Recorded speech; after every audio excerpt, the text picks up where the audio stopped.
ఉద్యమాలతో ఉదయించిన తెలంగాణ ఇవాళ ఉజ్వల తెలంగాణగా వెలుగుతున్నది అనే మాట వాస్తవం. దీనిలో ఎవరికి రెండో అభిప్రాయం ఉండాల్సిన అవసరం లేదు. ఎందుకంటే ఎలక్షన్లు అయిపోయినాయి, అసెంబ్లీ ఎన్నికలు అయిపోయినాయి, పార్లమెంట్ ఎన్నికలు అయిపోయినాయి. ఇంకా 4.5 ఏళ్ల పాటు చక్కగా కలిసిమెలిసి పనిచేసుకునే అవకాశం ఉంది. నేను వారికి మనస్ఫూర్తిగా నేను కూడా నిండు మనసుతో ఆశీర్వదిస్తా ఉన్నా అధ్యక్ష, అభినందిస్తా ఉన్నా. ఎందుకంటే వయసులో చిన్నవాడినే కావచ్చు, కానీ నేను వారిని అభినందిస్తా ఉన్నా. ఎందుకు? మీకు ఇవాళ ప్రజలు అవకాశం ఇచ్చారు. 10 ఏళ్ళు మాకు ఇక్కడ అవకాశం ఇచ్చినారు అక్కడ. ఆ తర్వాత మేము డిసెంబర్ 3 నాడే చెప్పాము అధ్యక్ష, 10 ఏళ్ళు మాకు ప్రభుత్వం ఇచ్చిన ప్రజలకు రుణపడి ఉంటాం, వారికి శతదా సర్వదా వారికి ధన్యవాదాలు. అదేవిధంగా ఇవాళ కొత్త పాత్ర ఇచ్చారు ప్రజలు మాకు. ఒక నిర్మాణాత్మకమైన ప్రతిపక్షంగా, ఒక కన్స్ట్రక్టివ్ ఆపోజిషన్గా, ఈ రాష్ట్రం కోసం పుట్టిన పార్టీగా తప్పకుండా ఈ రాష్ట్ర బాగులు కోరుతూ, ఈ రాష్ట్ర ప్రజల బాగు కోరుతూ మీరు తీసుకునే ప్రతి నిర్ణయానికి మా మద్దతు, మా స్వాగతం ఉంటుంది. కన్స్ట్రక్టివ్ నిర్ణయాలకు తప్పకుండా స్వాగతిస్తాం. ఈరోజు మీరు బిల్లు తెస్తున్నారు స్కిల్ డెవలప్మెంట్ మీద, స్కిల్ యూనివర్సిటీ మీద, తప్పకుండా స్వాగతిస్తాం అధ్యక్ష. ఆ రకంగా అధ్యక్ష నేను వారికి చేసే విజ్ఞప్తి, దయచేసి let us not indulge in politics and curse our own state అధ్యక్ష. కానీ అధ్యక్ష వాస్తవాలు ఒక్కసారి మాట్లాడుకుంటే, అప్రోప్రియేషన్లోకి వస్తే అధ్యక్ష ఏం చెప్పారు అధ్యక్ష? చాలా మాటలు చెప్పారు. కానీ బడ్జెట్ చూస్తే ఏముంది అధ్యక్ష? ఈరోజు శుష్క ప్రియాలు, శూన్య హస్తాలు, గ్యారంటీలకు టాటా, లంకె బిందెల వేట, డిక్లరేషన్లు డీలా, డైవర్షన్ల మేళ, హామీ పత్రాలకు పాతర, శ్వేతపత్రాల జాతర, నిరుద్యోగుల మీద నిర్బంధాలు, జర్నలిస్టుల మీద దౌర్జన్యాలు, విమర్శిస్తే కేసులు, ప్రశ్నిస్తే దాడులు, నేతన్నల ఆత్మహత్యలు, ఆటో అన్నల బలవన్మరణాలు. ఓట్లకు ముందేమో అభయహస్తం అధ్యక్ష, ఓట్లు పడ్డాక ఈరోజు శూన్యహస్తం. మేనిఫెస్టోలో అరచేతిలో స్వర్గం, బడ్జెట్లో మాత్రం మోచేతికి బెల్లం. 3 తిట్లు, 6 అబద్ధాలతో కేవలం పొద్దున్న లేస్తే బట్టగాల్చి మీదేసే పనులు ఇందులో కనబడ్డాయి అధ్యక్ష. ఇవాళ వారు అన్నారు అధ్యక్ష, దివాలా తీసిన రాష్ట్రం ఒక క్యాన్సర్ పేషెంట్ మాదిరిగా, ఎయిడ్స్ పేషెంట్ మాదిరిగా అని మాట్లాడారు. దయచేసి ఇది సరైన పద్ధతి కాదు.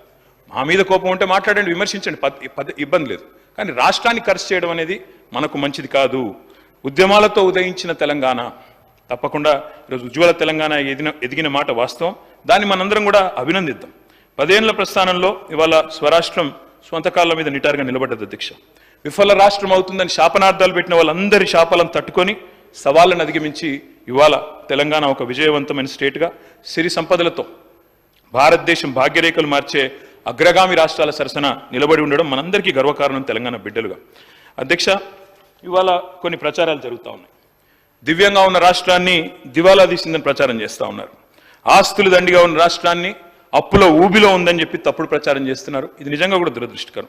మీరు చేస్తున్న ప్రచారం శుద్ధ తప్పు అని నేను చెప్పట్లేదు అధ్యక్ష, మీ సోషియో ఎకనామిక్ అవుట్లుకే చెప్తా ఉంది. మీ సోషియో ఎకనామిక్ అవుట్లుక్ ఏదైతే మీరే రేవంత్ రెడ్డి గారు ముఖ్యమంత్రి గారు, అదేవిధంగా ఉప ముఖ్యమంత్రి గారి ముఖ చిత్రంతో వేసిన సోషియో ఎకనామిక్ అవుట్లుకే మీరు చేస్తున్న ప్రచారం శుద్ధ తప్పు అని చెప్తా ఉంది. మీరు మాటలతో మసిబూసి మారేడికాయ చేసే ప్రయత్నం చేస్తూ ఉన్నారు. కానీ అంకెలు అబద్ధాలు ఆడవు అధ్యక్ష. ఆర్బీఐ గణాంకాలు, ఇది నా సొంత కవిత్వం కాదు, ప్రభుత్వం యొక్క లెక్కలు కాదు, RBI controller and auditor general యొక్క గణాంకాలు, అవి నిజాలను కూడా నిగ్గు తెలుస్తూ ఉన్నాయి. అధ్యక్ష, నేను ఈరోజు మీ ముందు ప్రజెంట్ చేస్తాను అధ్యక్ష. సోషియో ఎకనామిక్ అవుట్లుక్లోనే పక్క పేజీల్లోనే పరస్పర విరుద్ధమైన మరి ఇవాళ వాస్తవ పరిస్థితులు వాటిని బయట పెడతా ఉన్నాయి. గందరగోళం సృష్టించే ప్రయత్నం మీరు చేశారు, కానీ సత్యాల మీద ముసుగులేయడం అంత సులభం కాదు అధ్యక్ష.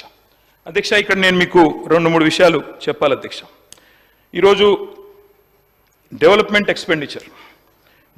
ఎక్స్పెండిచర్ పరంగా తీసుకుంటే అధ్యక్ష, భారతదేశంలోనే మీరిచ్చిన సోషియో ఎకనామిక్ అవుట్లుక్లోనే ఉంది, ఇది స్పష్టంగా ఉంది. Telangana is the top state in the country with 74%. ఇది నాది కాదు అధ్యక్ష, డెవలప్మెంట్ ఎక్స్పెండిచర్లో అగ్రభాగాన ఉన్నామన్న మాట మీరు సోషియో ఎకనామిక్ అవుట్లుక్లో మీరే చెప్పారు. ఆర్బీఐ లెక్కలను మీరే ఇందులో కోట్ చేశారు అధ్యక్ష. తర్వాత మీరు ఇంకొక మాట చెప్పారు అధ్యక్ష, ఏమంటారు? జీతాలకు పైసలు లేవు, అప్పులు తీర్చడానికి అప్పులు చేస్తున్నాము, వడ్డీల భారం కూడా ఎక్కువైంది అని చెప్పి మీరు చెప్పారు. కానీ వాస్తవం ఏంది అధ్యక్ష? వాస్తవం ఏంది అంటే అధ్యక్ష, there is something called as committed expenditure.